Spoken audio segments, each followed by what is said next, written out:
Hello guys! Good morning, good afternoon, and good evening po sa inyo. Kumusta po kayo? Hello po sa inyo. Maraming salamat po sa mga patuloy na nanonood ng aking vlog. Maraming salamat po. At sa mga bagong subscriber, maraming salamat po. At sa mga dati ko na pong subscribers na walang sawang nag-aabang sa aking bagong vlog. Maraming salamat po sa inyo. Maraming salamat po. At ngayon nga po magre-reaction itong Palamuot TV sa isang mayor ng Banban dito sa Pilipinas. Dito po sa Pilipinas, para sa kaalaman po ng kababayan natin na nasa ibang bansa, gusto ko pong ibalita sa inyo, masayang balita po, inuulan-ulan na po tayo, inuulan-ulan na po dito sa Pilipinas. Parang itong mayor na sa Banban na inuulan-ulan ng mga pambabatikos. At ngayon nga po, ano na kaya po ang kalagayan ng mayor na ito?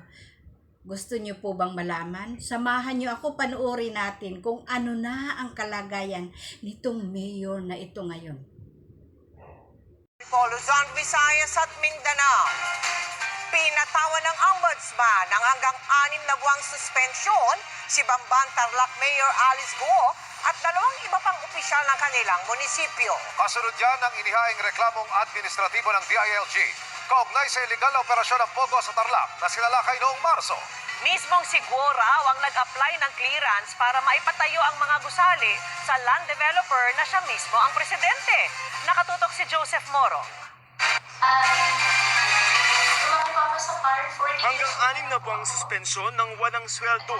Yan ang ipinataw ng Ombudsman laban kay Banban Tarlac Mayor Alice Guo, Municipal Officer Aden Sigua at Business Permit and Licensing Officer Edin Ocampo dahil umano sa iligal na operasyon ng Pogo sa lugar niya.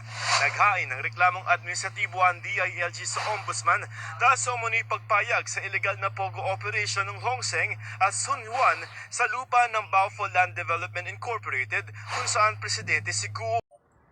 Naku, yun naman pala. Napatawa na ng 6 na buwan na pagkakasuspensyon, pagkakasuspende at walang sweldo bilang isang mayor ng Banban, si Mayor Alice Guo. Alam ko po, marami ang natutuwa sa nangyari kasi nga nasuspended. Pero alam ko rin po na meron din pong nalulungkot sa mga nangyari. Yung mga hindi nila alam kung ano ba talaga ang katotohanan. Kung bakit nasuspende ang mayor na ito. Napakalaking napakalaking tulong po ang nagawa nitong nasa gobyerno na nagsuspende kay Mayor Alice Guo dahil nabawasan po ang mga illegal na gawain dito sa ating bansa.